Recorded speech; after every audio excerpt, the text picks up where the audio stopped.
Hello and welcome to Cracked Open, a podcast guiding you on your journey to becoming a vessel of unconditional love. And this is your host, Beck Milonis, High Priestess, Channel, and Activator. Join me on this series as I share reflections, insights, and channel transmissions from my journey of walking the initiation path. Each episode is a unique transmission containing supportive frequencies to facilitate the deepest healing, activation, and reconnection with your soul. I invite you to open your mind and set the intention to receive this episode into your heart space. Let's go. Welcome to another episode of Cracked Open, Beautiful Souls. With me today, I have Erin Kyna, who is one of my oldest friends in Bali, one of my first friends in Bali, actually. Erin is a dear sister of mine. We actually live together. Well, technically, we live together. I haven't been living there for quite some time as I gallivant around Australia.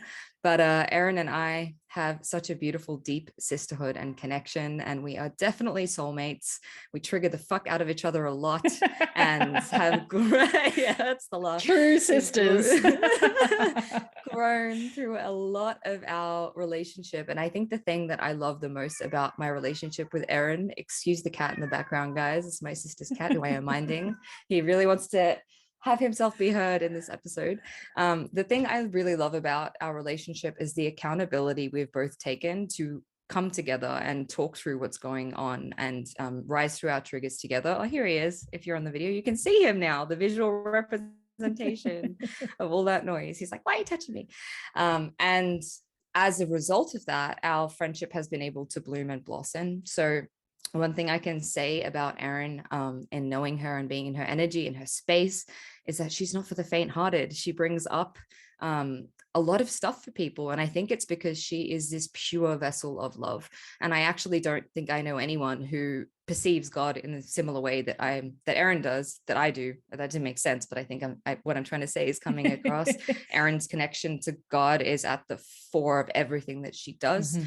For her technical bio, she's a trauma-informed sexuality healer, coach, teacher, and she's liberating others from shame, one orgasm at a time. She's also the host of Romantic Hardcore, a podcast about sex and healing.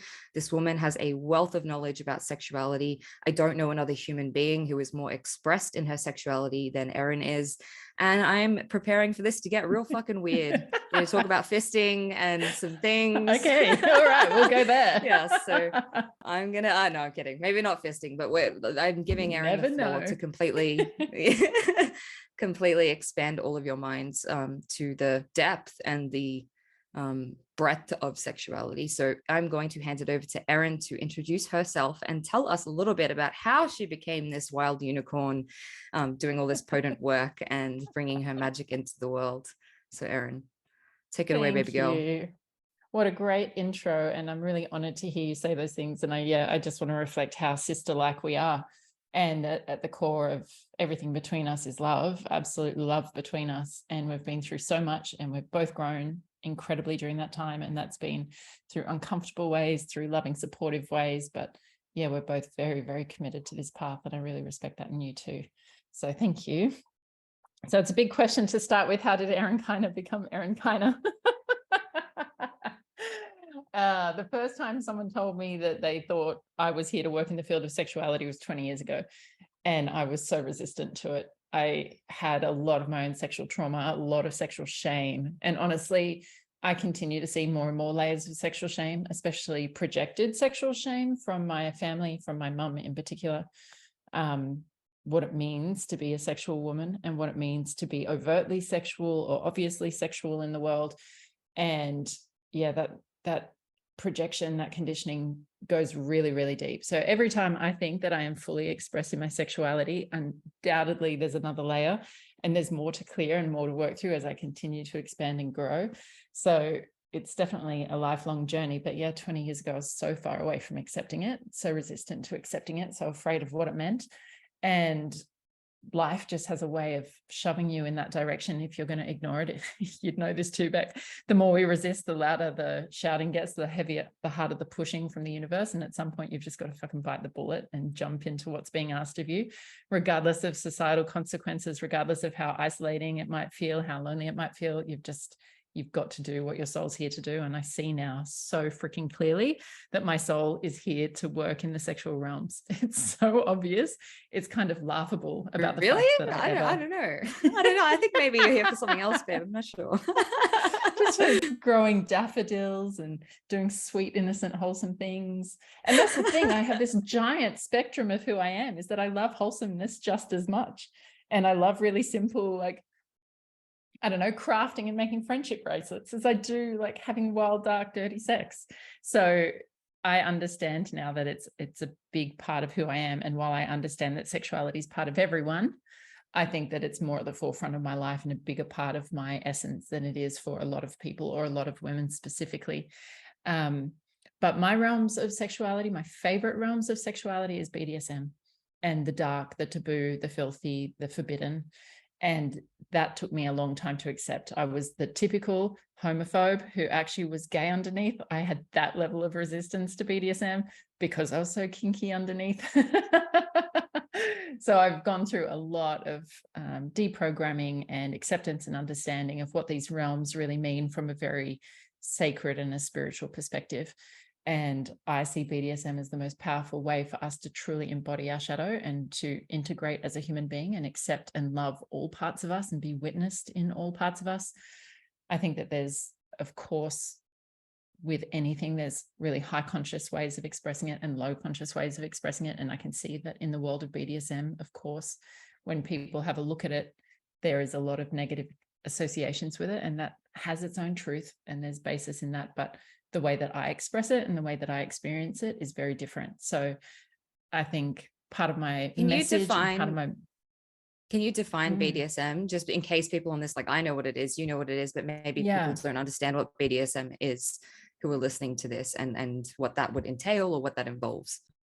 Yeah, so BDSM is like this big umbrella term that covers a lot of what would be considered dark or taboo or forbidden sexuality. So it includes bondage and discipline, sadism and masochism, which is utilizing pain. It covers the realm of kink and of fetish. For me, my biggest association with it is dominance and submission and power exchange. And basically anything and everything can fall under the BDSM umbrella, and everyone has their own personal unique relationship with it. So someone might be a foot fetishist or a latex fetishist, and it's just about those two elements, and that's their entire relationship with BDSM.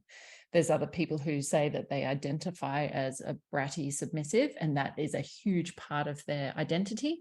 And within that, they might play with pain, and they might play with ropes and bondage and like all of those. It's really very, very unique that we all form our own relationship with it. But essentially anything that has ever been labeled bad or wrong is BDSM. It has been misrepresented largely, but the element of taboo is a huge part of the turn on for many of us. We love going into the places that everyone told us we weren't allowed to go, the dark, shadowy corners of the forest, which everyone warned us about. And when you get there, you realize that that's not what it is at all. So yeah, the taboo and the forbidden and the power exchange dynamics are probably my favorite aspects of it. For me, there's so much power to be found in accessing those parts of ourselves, the shadow that the world has told us not to be. And I find it's an amazing avenue for growth, because you have to face parts of yourself that can be so confronting. But actually, when you can face them in an environment where it's consensual, where there's love, where there's presence, where there's desire, it's so fucking healing. So for me, it has been a pathway, a massive pathway for healing myself, but also for offering and delivering healing to others. I love that. I would love for you to, I know we've had conversations about, the kink community in Bali and the problems with that. And I know, because I've seen in my own kind of, maybe not in BDSM, but in my own practice of that line between pain and pleasure for transmutation and the spiritual aspect of it. But can you talk to me and the kind of the audience about, where is that line where it's productive and it can be used for empowerment and safety, and where is it unsafe, right? Because I feel like there's a lot of people who get into this wanting that experience, but they enter into situations where there's no consent, or it's unsafe, or there's people who have there's distortions within that space, which then create more more shame or guilt or more trauma or damage or whatever that is. And how do you create that safe space? Because you're an amazing trauma informed healer in that space, right? And you have this understanding, but how can people discern when they're entering that space, when it is productive versus when it's more destructive for them to go to those spaces? Oh my God, that's such a good question, and such a difficult question to answer as well, because it's such a fine line. And it's so unique for each of us in every circumstance. So if we want to play with pain, for example, and we want to play with each other, let's say you and I were play partners and we want to go into a pain scene. One particular time, that could be the most healing and transformative experience that you and I have had. And in another circumstance, it's still you and I, and it's still dealing with pain, and it's going down the other avenue, and it's become destructive, and we're left feeling hurt or emotionally hurt or vulnerable or exposed in a non-consensual kind of way. And it's like, shit, what did we do differently? So there's no one way of clearly defining this is good, this isn't good. It kind of comes down to our intention behind it all, the levels of awareness and consciousness we bring to it. And I think a lot of people who are new to the world just have that natural naivety, and they can be prone to kind of predatory behaviors from other people who know that they're naive and aren't necessarily invested in really helping them educate themselves, because it does, like with education comes stronger boundaries and an ability to consent and things like that. So if someone has less than ideal intentions behind it, then yeah, fresh meat is very, very, very appealing. So I definitely see that tendency out there. And like you said, the community here in Bali, in my opinion, has quite a lot of problems, partially because it's so underground, given that we're in a country where it's forbidden. But that means that we lose out on layers of safety, which would be having a really public community and having accountability with others and having the police to turn to, things like that. Without that layer of societal safety, then we're relying on individuals. And like, yeah, it comes down to how well you can read someone else's intention, how well you can read the purity of someone else's energy and someone else's heart. So I think as an individual kind of like barometer, I think if someone, let's use self-harming as an example, if someone has been self-harming throughout their life, I actually have a lot of respect for what it takes for someone to have found a strategy that helps them navigate their own pain, whether that's emotional pain or whatever it might be. So self-harming is a strategy for coping with pain, and people can very quickly blanket that as a bad thing and you shouldn't do it. But if it's someone's coping mechanism for the difficulty of life, I understand where that's coming from. Maybe there's higher choices available, better choices available, but I understand it. So if someone has this tendency to say, my emotional pain is so intense that physical pain helps me manage it, then to take that into BDSM, I actually see as okay, even if someone wants to hurt themselves. Who are we to say it's right or wrong or good or bad? We might not want it for ourselves. I know I don't like playing with pain generally, because I love who I am now and I love my body and I don't want to destruct myself. But that's not to say that that's right for everyone. And it's really important that we don't look at other people's sexual expression and then internalize it and put it through our filter and go, oh, I wouldn't want that. I don't like that. That makes it bad. Actually, if that's truly what someone wants to do and they have someone that loves them and is willing to consent and go into that space with them and create that space where pain gives them something that they don't have without it, then go for it. So I think it's really important to know ourselves, know our own intentions, why we want those things.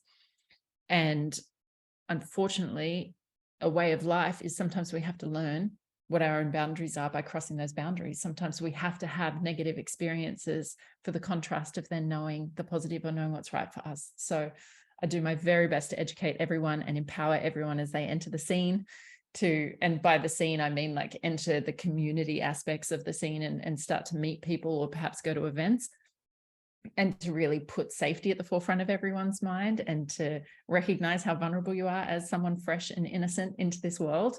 And then at the same time, we also have to trust everyone's unique path. And when I look at the things that I would deem as bad or the things I wouldn't do again, I also am very grateful that I've had those experiences, because they taught me so much and they did give me a lot of my strength. I wouldn't want to go through it again. If I could prevent other people from having that, that would be awesome. But I trust as in sexuality and in spirituality, in every area of life, we're all having the experiences that we're meant to have to grow. So if someone does come across something that's less than ideal, we can still take empowerment from it if we choose that.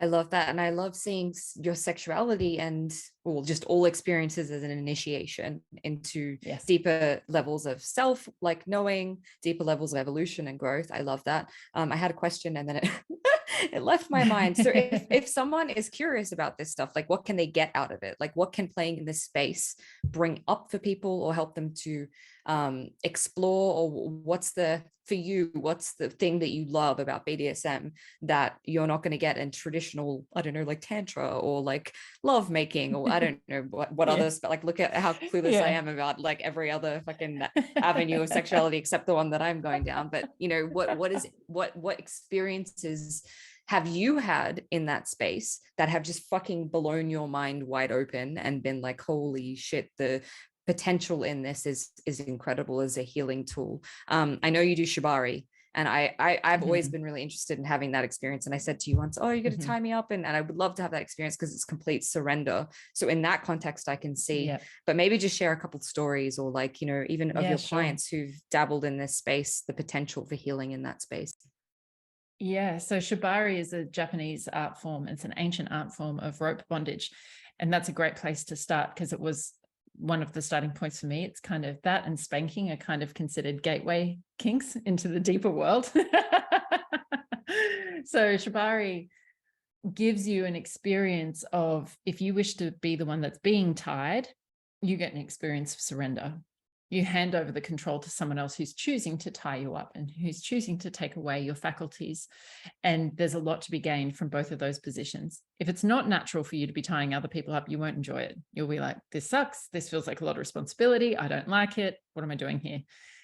If you are naturally a dominant or a rigger, you'll be like, oh my God, I love this. This feels so good. And I want to do this and I want to create this. And the same side for the other side of the slash, the submissive side, it's like, when you start to be tied up, it's just like, oh my God, what have I been missing out on? Like, it feels like it's touching a part of you. It's giving access to a part of you that has been so thirsty your whole life. You've just never known it. And when you have that first sip of water, you're just like, oh my God, I need that. Like for me, it was just such a profound, powerful recognition that I am a submissive person, because in my daily life, I'm assertive as fuck. I am dominant as hell. I take leadership roles left, right, and center. I don't like anyone else telling me what to do. I also had a lot of conditioning around it looking weak or being weak for a woman to be submissive, and therefore I must be strong. And I was really resistant to the weak part of myself, so to speak. And so when I found it, when I had access to it, I was like, oh, holy shit, this feels so good. Take all my power, please. Take all this responsibility off me. And the first time I was ever tied, I dropped right into that experience. And I knew that this was an opportunity to surrender to God itself, to surrender to the God inside of me. Like, yes, there's another human being that's creating this experience for me, but I'm surrendering to the God in him, not to him as an individual. He used to drink Coca-Cola for breakfast, if you remember. That's not necessarily someone that shares the same values in life as me, or that someone that I look at as more successful or powerful or whatever. But in a rope perspective, he could create these experiences for me to feel that surrender. So I knew immediately that I needed to do that for others. And I remember one time he was tying me in a particular tie. We'd been teaching some classes, and then afterwards he was tying me for my own needs to get met. And it was a tie that they had used that would force submission from soldiers. So essentially the history of shibari is that they would use it to capture prisoners of war. And depending on the rank of the soldier, they would tie them in different ways to offer them respect for their ranking. So this particular tie that I was in was one that was cross-legged, with my elbows kind of pulled behind my back and my chest pulled down towards my knees. So you're really in this forced physical submissive pose. And just like in yoga and when we're chanting mantras, those mantras have a collective consciousness that we've been chanting those mantras for thousands of years. Even if you don't understand what the mantra is, there's this feeling, and you can click in. If you're sensitive enough, you can tap into the collective consciousness behind that. And that's what I felt from the ropes that day. I was like, this rope right now in this position has a collective consciousness associated with it. It has a meaning, it has a history, it has a lot of people that have ever felt this. And I thought, so what is that? What is the rope communicating to me right now? What is this position offering me? And I thought, well, what is the war that you've been fighting, Erin?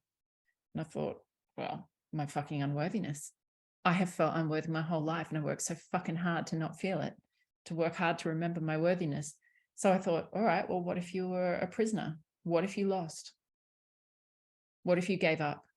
And I let the physicality and the rope of that position take me to a true embodiment of that space of giving up the fight for worthiness.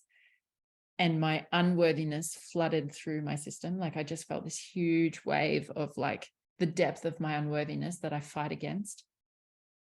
And the whole time that I'm sitting there in that unworthiness, my partner was with me, stroking my skin really softly, fully present with me, kissing my skin really gently. And I thought, I'm still loved. The part of me that I thought was so unlovable that I had to work so hard to avoid because no one would choose me, or no one, like I didn't like myself, and all of those things, I got to truly sit in the embodiment of unworthiness and feel love and realize that no one's going to leave me, and I'm not in some way disgusting or shameful or revolting to him in that moment. So when I realized that, I've had another really profound experience with worthlessness as well, when I was playing in slave-like energy, master-slave dynamics. And more than anything, it feels like the biggest fucking relief. I'm like, this is what I've been working so hard to avoid. Right? Because it's this suppressed part feeling of ourselves. Yeah. That Yes. we have so much shame around. When I read Existential We're Kink and I terrified. started diving into this, I realized I had this huge kink around being punished by God or being denied, right? It's like, it's kind of like a punishment, like being tied up, denied, whatever it was. And when I realized how deep that was and how much pleasure I was deriving from that feeling of being denied, I had a full body orgasm, like a full body energy orgasm at the thought of being punished and denied. And I was like, whoa, some part of me really enjoys this. And I've been like angry at myself for creating this. It's like when we allow these parts of ourselves to be expressed, there's this release that happens. Yeah. Sorry to interject, but I was like, I felt that. And it's so good. Exactly. Yeah. And then you're like, well, first your mind starts going, what the fuck? Do I get off on that? What the fuck is wrong with me? Am I fucking crazy? Am I fucking idiot? Is this my trauma? That's, I think, one of the biggest resistance that we have. It's like, whoa, we're trying to heal our trauma. Are we just engaging it? Are we just doing these fucked up things because we got fucked up as kids or we didn't get our needs met? In my opinion, it doesn't fucking matter where it comes from. We actually cannot pinpoint where our eroticism comes from. It just is what it is.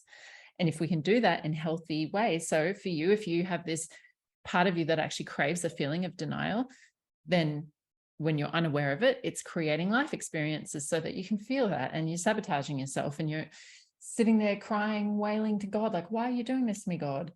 When instead we could say, tie me up, Erin, let's go there. Let me feel that intensity. Let me feel the sensations of it. Let me indulge in it right here, right now, in a consensual, loving, present way. And then I don't need to create that in the rest of my life. So for me, the unworthiness, I'm like, oh, is this it? Is this the fucking thing that I have worked so hard to avoid? This is fine. I don't care. So now I walk through the world with like, you can't make me feel unworthy. And even if I did feel unworthy, what the fuck? That's fine. Yeah, that's So alchemy. me, that to me is what alchemy is. It's like complete taking that thing that has this hold or this power over you, and then using that to empower yourself. And I fucking, sorry, interrupted you again. But no, go for it. Love it. Love it. Love it. So yeah, that's my relationship with BDSM. I think I definitely approach it in a very unique kind of way. There's a lot of tantric people who don't like the dark, who, although Tantra as a principle is the acceptance that everything is sacred, I find a lot of people that are stuck in the tantric mentality do not think that my sexuality is sacred. Preach. Yeah, that's their own shortcomings, in my opinion, and their own misunderstandings, which I understand. But for me, especially as a sexual coach, I think it's really important that all sexual expressions are shame-free, and not just we identify this pathway as sacred and everything else is unsacred. It's humanly, it's destructive. We don't do it. I'm like, yes, going to that sacred light pathway is healing, but ultimately I want to come back and accept all the other pathways and then take these tantric principles of this subtlety, this energetics, the love that's present in witnessing the part of you that wants to be denied. I bring a tantric approach to it, but I'm not, sometimes when I see tantric people go into BDSM practices, I'm like, they're like kids playing with kids' toys. You know, it's like an act. It's like, okay, we'll go into this dominant and submission. It's submissive because it's an act in many ways. I've had other people try and act dominant to me as well. And I'm like, yeah, that's not it. You either got it or you don't got it. Yes. If you play in the energetics of dominance and submission, it's so fucking powerful and it's undeniable. I remember when I was married, we had a dog that was half boxer, half staffy. So very, very big, boisterous dog. And we got a dog trainer one day to come out and try and help us get this dog to be a bit more calm. I knew nothing about BDSM back then, but this guy showed up at the house. He was ex-military. We opened the door and we said, hello. And the dog bounded forward and looked at him, and he looked at the dog and the dog sat down. Like, it was just like from his energy, the dog was like, oh shit. Now, if I met that man, I'd be like, hello, sir. Hello, sir. Who are you? Like, that's some real ass dominance right there. The fucking dog only needs to look at you and the dog's like, oh. So there's a way of playing dominant, because I could walk in the room and say, everybody sit down. And people are like, okay, Erin, whatever, shut the fuck up. I'm busy. I'm working. And there's someone else that comes in the room and commands it energetically, where you don't fucking, you're like, whoa, what just happened? So for me, the real depth of BDSM can be found through those energetic, not just acting it, even though it can be fun to act and to play. When people have really developed themselves down the BDSM pathway, it's much more subtle, it's much more refined, it's much deeper. But having said that, I'm the deepest person I know too. So I'm definitely swimming the deep ocean floor. And a lot of people in BDSM are not. I was going to ask as well, like, so I know that people like you and me go to the depths, and probably a lot of people who listen to this podcast are capable of going to the darkness and going to that depth and holding that destructive energy. And I know we've had conversations where you've been like, I don't think this person could hold me in all my destructive sexual energy. It's literally too much for them, because they're this tantrika that's all light and love. And they're like, I can't even hold that shit.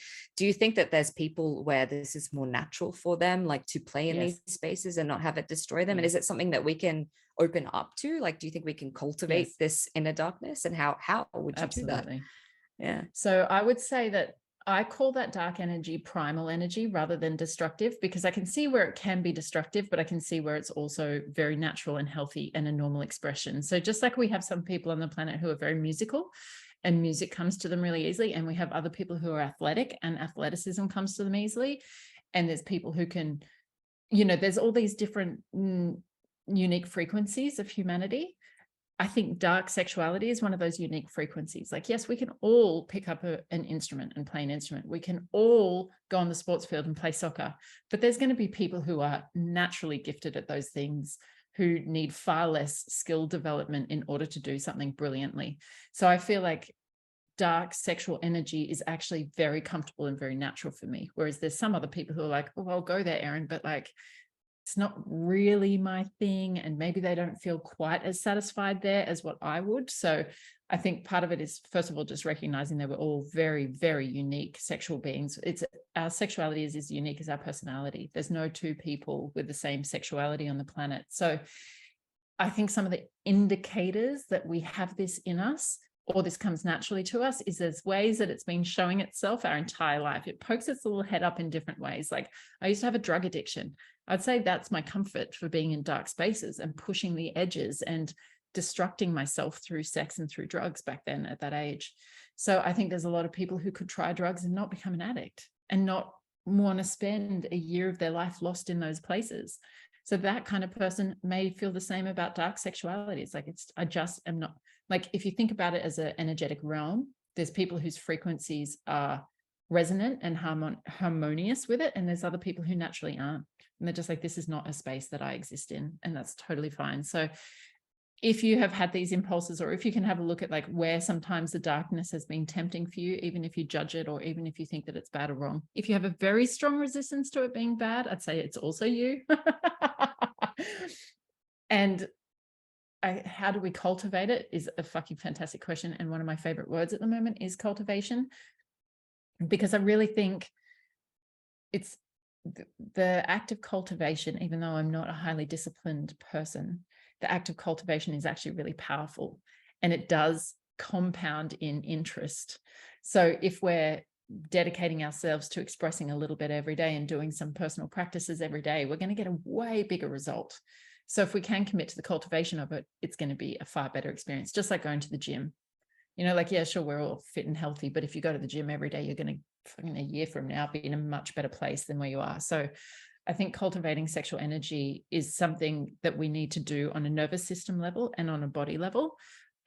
We need to do some of that psychological consciousness work as well to clear the layers of shame and conditioning and judgments and any past traumas that we have. And that kind of stuff, I would say, is best done with someone in tandem, with a therapist, with a coach, with a healer, with a partner who's skilled at moving through the consciousness levels of dark sexuality.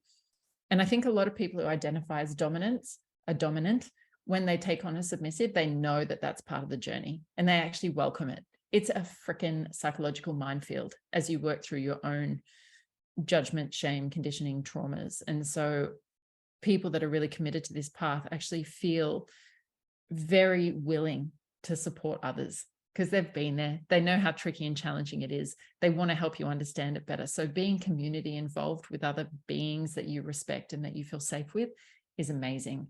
When I look back to the first couple of people who helped me take my first steps, where there were just so many fucking triggers, they were so patient with me, and they would sit and they'd talk and they'd share their own experience. And I'd be like, oh, okay. So then I'm going through the files of my own mind and reshuffling everything and putting new information in and helping it in a different way. So that kind of stuff is relational and really powerful. And then in terms of the physical body cultivation, it's literally like going to the gym. We're opening up our orgasmic, spiritual, sexual channels. We're training our nervous system to hold more and more energy.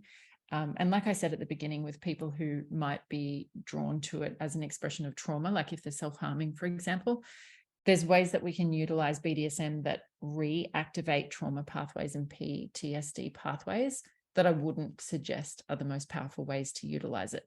We can use it for reprogramming some of that, but it takes a quite a subtle awareness to recognize, is this just reactivating my trauma? Is this overloading my nervous system and taking me to an intensity or a freeze state that I'm very comfortable with or familiar with? Or is this actually taking me to a transcendent place? Because you can kind of hit that point of transcendence and feel like what they would call subspace, like this very drug-like experience of being subby. But that could be because you've dissociated completely from the scene and you're not there at all because you're going into your old trauma pathway, or it could be because you're genuinely integrating the experience and reaching a state of transcendence. So being able to reflect afterwards, after a scene, and be able to look back and think, okay, when was I present and when was I transcendent, or when did I check out, and did I go into an old pattern of dissociating, or was I fully present? And having a partner that can see that and guide that with you and reflect that back to you in hindsight. And then the more and more we develop that awareness, we can recognize in the moment. And that's a big ask in the moment, to be getting fucked the way that you desperately need it and you've been craving it and you're going to other places, and to be able to still maintain some awareness and say, am I fully present in my experience right now, or am I checking out? Am I transcending to a higher state of consciousness, or am I checking out? Am I asking for more because it's my tendency to, like, I would say I'm emotionally masochistic. If there's an opportunity to grow, I like throw myself headfirst like a fucking kamikaze. Same, it might babe, not be same. the best thing for me. Might be better to just like take it slowly, or know that I'm enough as I am and that I don't always need to change. But no, I see growth and I'm like, fucking watch out. Like, and I do that to the point that I hurt myself, that I do get overwhelmed and overloaded in my nervous system, and then I shut down and then I need to recalibrate. So it's all a practice, and it's a beautiful practice because it comes with pleasure, it comes with orgasms, it comes with connection and intimacy and trust and vulnerability. For me, there is no greater trust and vulnerability and intimacy I have felt with another human being than going into these dark realms. And I kind of think Tantra is like holding hands and taking a skip through a beautiful garden of flowers. Like, it's so nice, and we're sharing it together and we're being fully present in this beautiful field of flowers.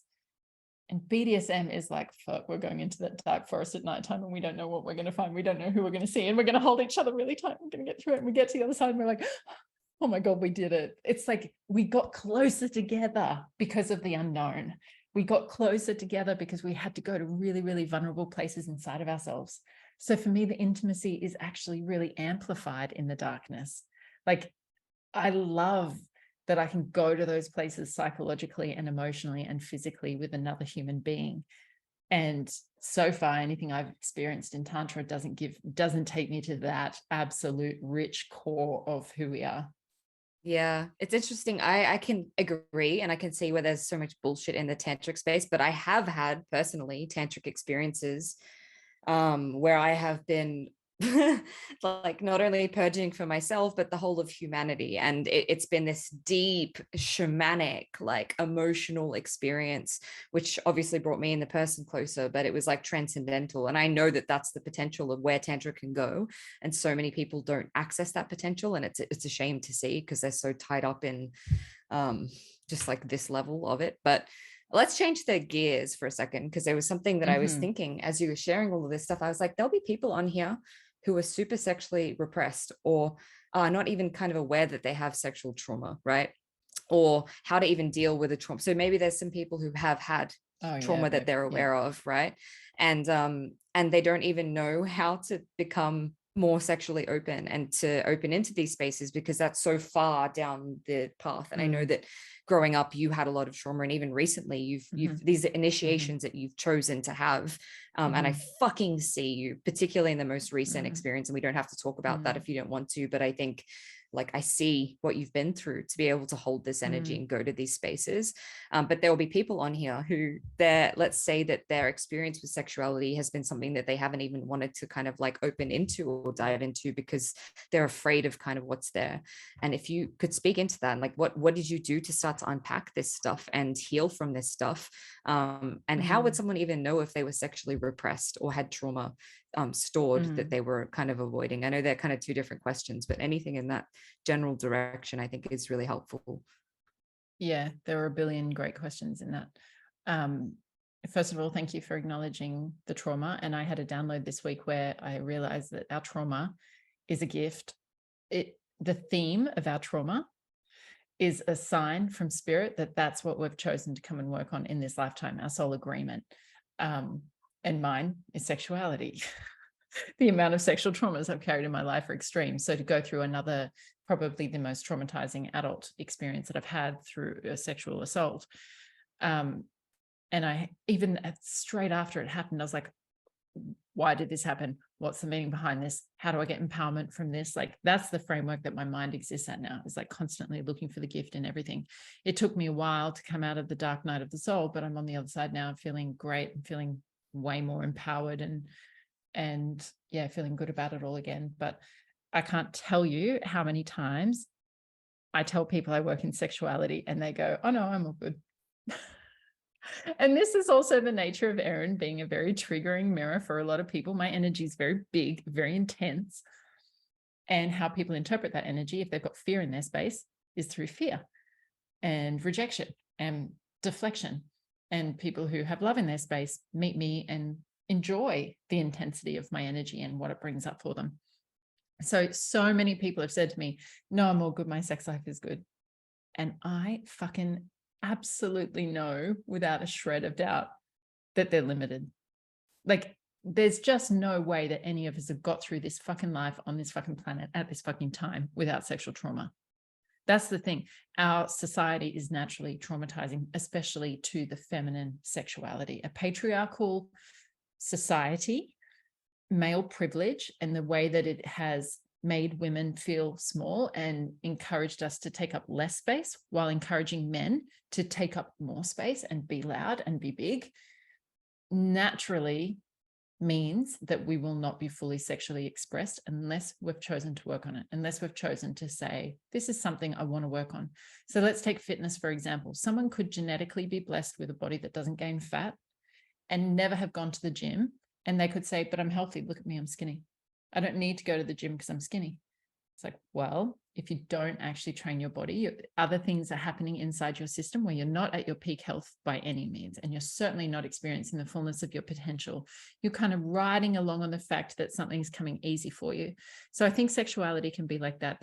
The picture that they've portrayed for us for what a woman's fully expressed sexuality looks like is so limited. So if women say, no, my sex life is good, I'm like, but you're believing the illusion. You're believing that 1 or 2 orgasms, or just having sex in the way that you've been having sex for the last 15 years is good enough. You've got absolutely no idea what it truly can be, mentally, emotionally, physically, spiritually. There's a lot of people, it is a chip on my shoulder, to say the least, how many people say to me, no, I don't need your work. Okay. And they're often the That's ones that fine. need it the most. That's the irony, right? Yeah. Like that's The they don't resistance is recognize there. it. Yeah. Yeah. And there is some people who on a physical plane say, yeah, I don't need to go to the gym. It's like, okay, if that's what you want for your life, then that's absolutely okay. But I know, and I can see where potential exists. So when we are activating our sexual potential, like, yes, it's easy to get hung up on like how many orgasms we can have and how many parts of our body become orgasmic and having energy orgasms. It's an indicator, but it's not actually what we're aiming for. It's one of those kind of double-edged swords, because like, yeah, those are the results that can come from it, but it's actually something else. And it's about the energetic activation and the aliveness that we're carrying through our body. So it's opening up certain energetic pathways and nadis in the body. It's about having energy move through those. It's about grounding that energy as a dynamic presence in our body. I can fucking see that in someone who tells me that their sex life is fine, and I look at their sexual energy. I've even watched porn with like amateur, I don't know if they call it amateur porn, but it's a particular channel that's like natural couples. They're no scripting, no acting. And I remember watching this couple once, it was called like a slow Sunday morning fuck or something like that. And I was just like horrified, because that couple probably thinks that they're really sexually advanced. You know, they probably go out to brunch on a Sunday and think, all these people know that we're on Pornhub. Like, oh, we're so sexually advanced. We put our sex on Pornhub. And I was watching it and I'm like, mate, it is so limited. It's so limited. And I could see that the sexual energy was not moving through her body, that her entire body was not in turn on. I could see from the way that they were connecting and touching that they weren't actually very developed in terms of their sexual skill set. It drove me crazy. It drove me crazy, because this is what people think is normal. This is what people would think is advanced. I'm sure that that couple feel really proud of their sexuality to the point that they're willing to go and apply to be a couple on this channel. It's called Lustery, if anyone's interested to go and search for Slow Sunday Morning Fuck and see what I'm talking about. If you look at the energetics of her body, you do not see sexual energy moving throughout her vessel. And that is probably what she considers a good fuck. I can't imagine having a bad fuck and putting it on Pornhub. You'd like to think that it was one of their better. That's a kink that we should start. That has to be a kink that we start right now. Just like terrible sex. Terrible, did not enjoy that at all. It's a kink somewhere. It's already a thing. I feel like I'm going to become rich doing this now. So yeah, the body looks different when the sexual energy is moving through the channels. Like, not only the physicality, like, you know, someone's nipples might harden, and some, you know, when you start to get the tingles and you start to get all juicy and wet, like there's those physiological symptoms, but there's energetic symptoms. And you and I, as healers, we learn how to read that kind of energy, and we're very aware of what's happening. So to be sexually awakened is a very different state from, hey, I can have 3 orgasms with my boyfriend without trying. Like, wow, congratulations. And I'm glad it comes easy for you, because it's good, because some women don't have that come easily to them. But it almost seems like it's stopping them from doing any further work as well, because they think that that's good by most people's standards. Like, I can make myself come in 30 seconds. A lot of my clients say the same, like, orgasm just comes easily for me. But that's almost a hindrance in some ways. People that have a more challenging relationship with their sexuality, they're not getting the pleasure and the reward as much. They're the ones who are like, what the fuck? What do I have to learn? What do I have to do? What do I have to heal? And the rewards for that are massive. So it's interesting for the ones who has a relatively normal relationship with sexuality, it just is a comfort zone. But, you know, it's a tricky part of us to look at. It's full of shame. It's full of societal consequences. There's a lot of reward, but a lot of difficulty. And that's not for everyone. Some people just want an easy path. I doubt that anyone listening to this podcast identifies with that. Absolutely not. But maybe the rest of humanity, they're there. So yeah, this all just comes back to the end of the day. It's like, what is the cultivation? And it's actually learning to move that energy and circulate that energy in a powerful way that then pays off to every other area of our life as well. So this feels like I was let's talk about trauma, but I actually, you know what, I feel, given what we've just spoken about, I think we went to the same mystery schools, right? Like that's how we know each other. Our souls were doing some shit with Isis and Magdalene, and there's this whole mystery school thread of the sex magic of Horus and the potential for this energy, this cosmic energy, this sexual energy, this kundalini, whatever it is, all different hats and labels for the same kind of thing, can literally create magic. Like it's literally there to create magic. And this is the scope of sexuality, right? This is the scope of sexual energy. You can create using this energy, right? So talk to me about what that means to you when I talk about sex magic and I talk about cultivating this energy as a force of creation and being able to literally create magic with this force, like sex magic. What does that mean to you? And what are your experiences? That's a really good question. And I wouldn't say I personally talk about sex magic a lot. I think that my approach and my delivery is often a little bit more scientific or a little bit more grounded in some science and medicine models of the world, even though I'm a massive fucking mystic and like it is all very mystical to me. The way that I teach and the way that I approach it is a way that would be quite consumable by a lot of people. And I think because of my own scientific conditioning from the family that I come from, I kind of get a kick out of going to what I call intellectual warfare with skeptical people, because it's like, oh, I'll meet you in those realms and watch me still win this argument. Watch me convince you that actually these very mystical, magical experiences that we're having are very rational and grounded in science as well. And that it's not something that should just be discredited and discounted. But I definitely think that it's kind of like the chicken or the egg. What comes first? Do we have physical experience that releases all the hormones that gives us a God experience? Or do we have a God experience that releases all the hormones in the body that makes us feel this mystical experience? We don't know. If you talk to science and medicine, they'll be like, oh, if you release those hormones from the brain, then you're going to think that you've met God. And we're like, well, we meet God. It's very real for us. And then sure, you can show us that there's different hormones moving through our body, like our brain's ability to produce DMT, the active ingredient in ayahuasca. It's actually in our brain. And I've had meditation experiences and pineal activations where I've had a full trip like that, full oneness experience. And it was all on my own accord through my meditation practice. So basically, as I believe, as I've experienced, there are many pathways to God. There are many different avenues that we can use to reach these mystical places and have these mystical experiences that have been spoken about since the beginning of fucking time in every single lineage. And sexuality is a pathway to get there.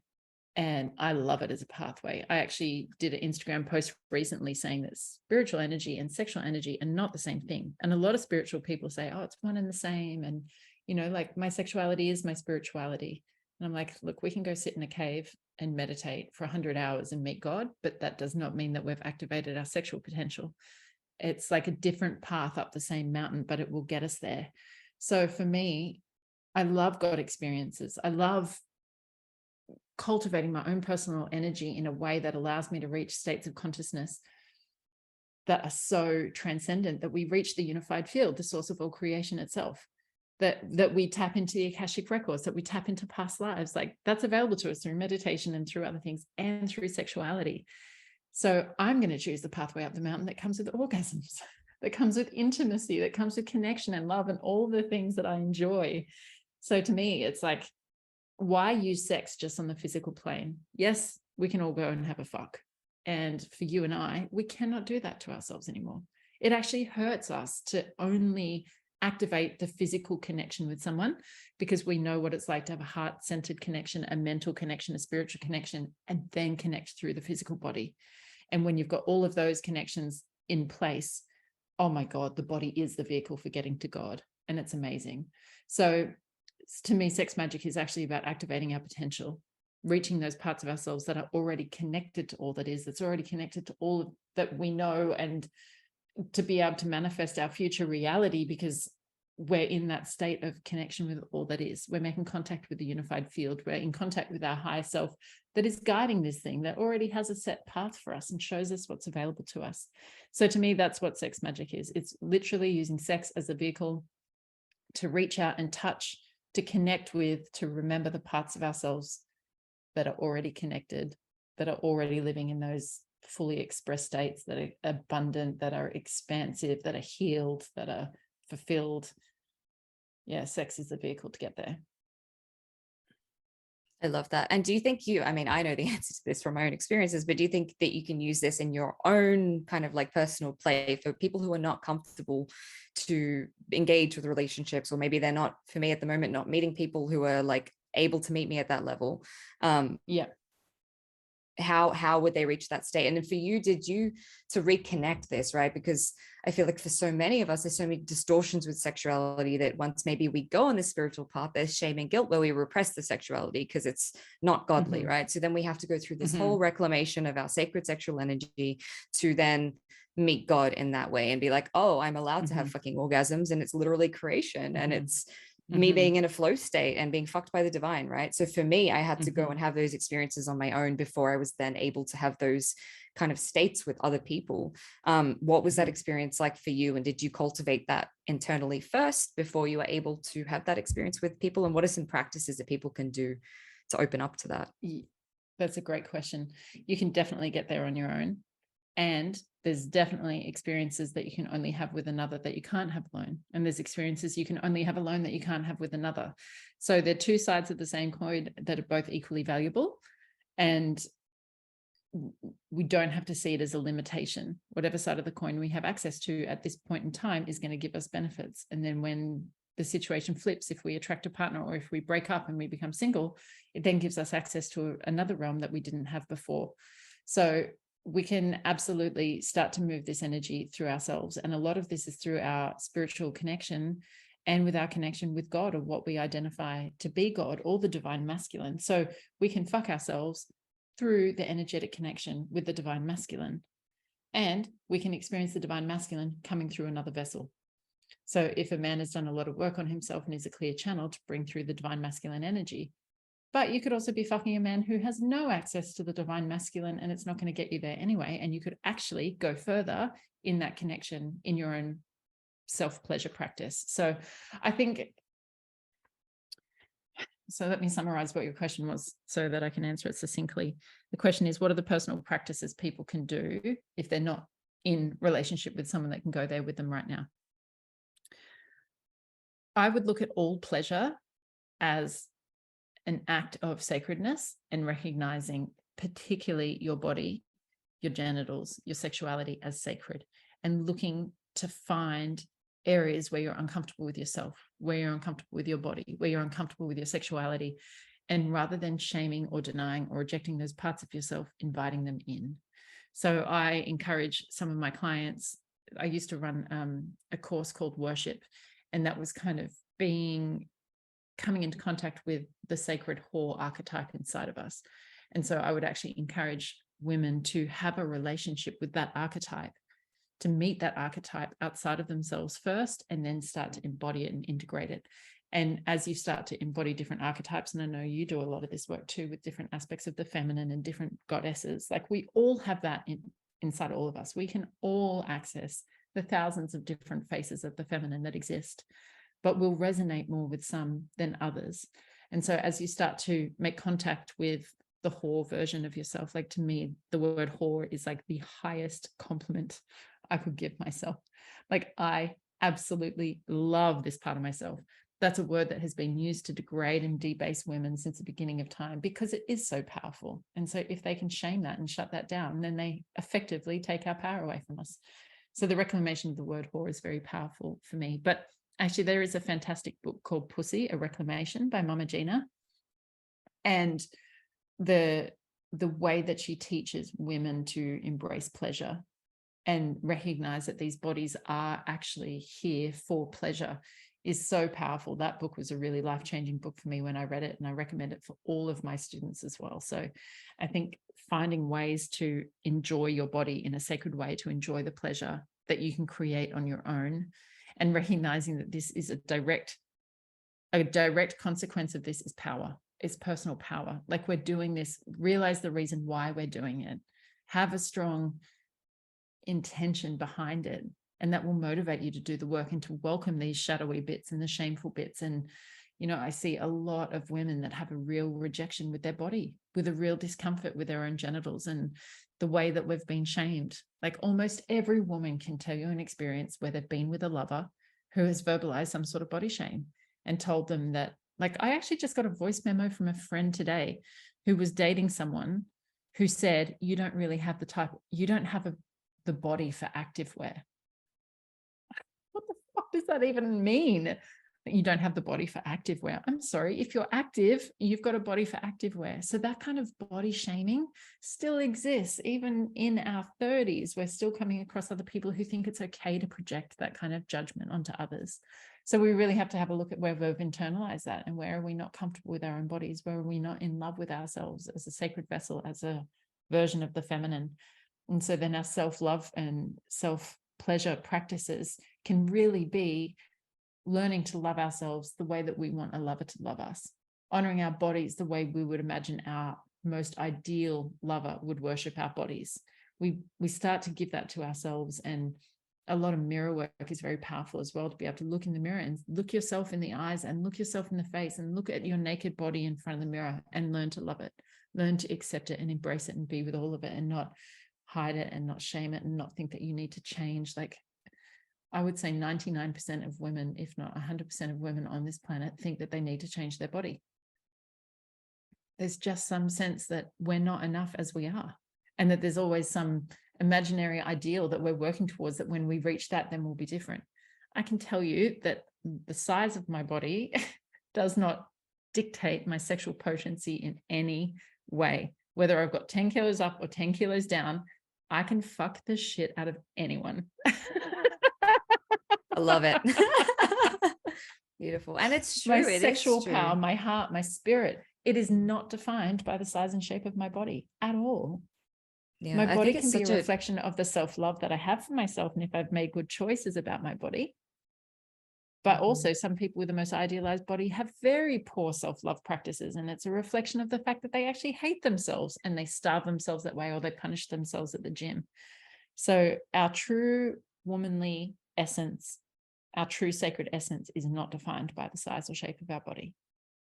I think that's such an important message, and I just want to share on here, like, I haven't actually shared too much about this on this podcast. Like, I've battled severe body dysmorphia to the extent where I would literally look in the mirror and start crying, and I wouldn't be able to go out. Like, that was it. My plans were canceled because I hated how I looked so much. And this is something that even to last year, I was still really grappling with, this deep hatred of my body. And I think it's something that so many of us have programmed into us, to hate our body, to hate our vessel, which cuts us off from experiencing pleasure in our body and loving our body and being in our body, right? Because we want to check out and not be in our body or abuse our body or whatever it is. So I think this is really important for people to understand. Like, we all go through this to varying degrees. And you might see, and it's so funny, and Bali really challenged my self-worth a lot when I got there, because everyone's fucking perfect, like perfect Instagram model bodies, like perfect by societal standards of what they're telling us is perfect, right?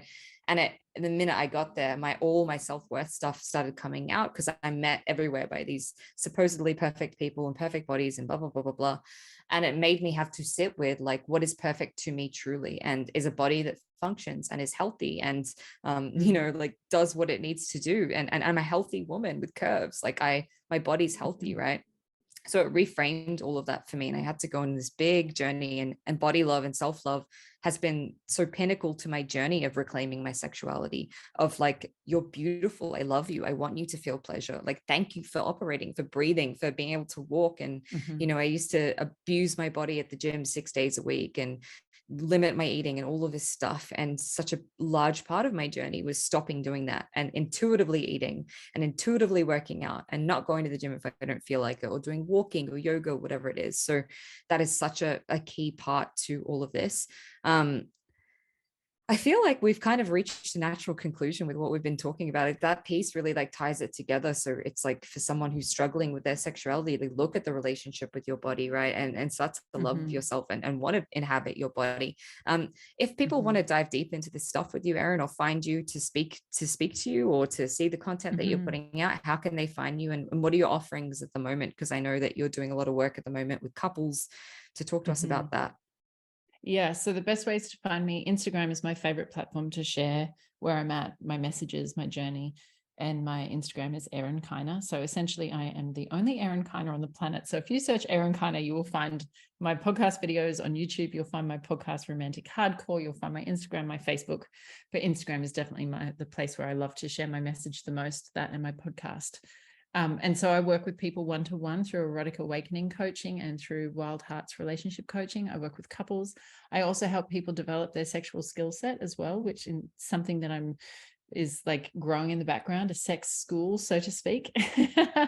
So I do that in person in Bali. I do that online as well, and support couples to learn new skills and essentially how to fuck better, how to go to that next level. Because like, we get a trainer at the gym. You could be squatting at the gym your entire life and never have had a trainer, and you can squat okay. But then if you engage with a trainer and just do one session, you can learn so much about your technique and skill that can take you to the next level just through simple alignments and different movement patterns. And sexuality is exactly the same. There can be the most subtle little dit, dit, dit, dit, to change the energetics of everything, to move energy through the body in an entirely different way. So I love to help couples with that as well. And especially stepping into kinks and learning skills around kinks and dominance and submission, having a teacher, having someone that can like mentor and develop that for you as well. So that's my offerings at the moment. I've got an Egyptian retreat coming up at the end of the year. I don't know if you and I have talked about that much, but that is something that is growing. So yeah, at the end of the year, I'll be going to Egypt and inviting people to come to Egypt for an Egypt awakening. And I've also have some rough plans for a retreat, just a generalized healing Bali femininity retreat, probably in the second half of 2023. Amazing. I feel really cool. I don't usually do this. It's my first time. I feel cool to ask you if there's any like parting message or wisdom that you have to share before we close this space, because I don't feel like there's a message that you have to share for someone out there. When I look at all of the different ways in which I work, how vast and broad it can be and how unique and personalized it is to every person, one of the most common outcomes that I would see with nearly every single client is that they learn to never settle. They learn to raise their standards and want more and accept more and know that they can have more and to stop settling for less. I feel like if we're deep, rich, spiritual women and we feel unmet in many, many ways in life, that we have a tendency to just accept the status quo. And we do ourselves an injustice in doing so. So my final message would be, please never settle. Ask for more, want more, have more, create more. I fucking love that. What a great parting message. I second that. I second everything that she said. Thank you, Angel, for coming on. I can't wait to see you soon. Yeah. Yes. Thank you guys for listening. I will. Thank you guys for listening. And until next time. Thank you for listening to another episode of Cracked Open. Don't forget to hit subscribe and share with a friend if this episode has served you in any way. For more information about the work that I do or to get in touch with me, read the show notes or head to beckmylonas.com. Until next time, beautiful soul.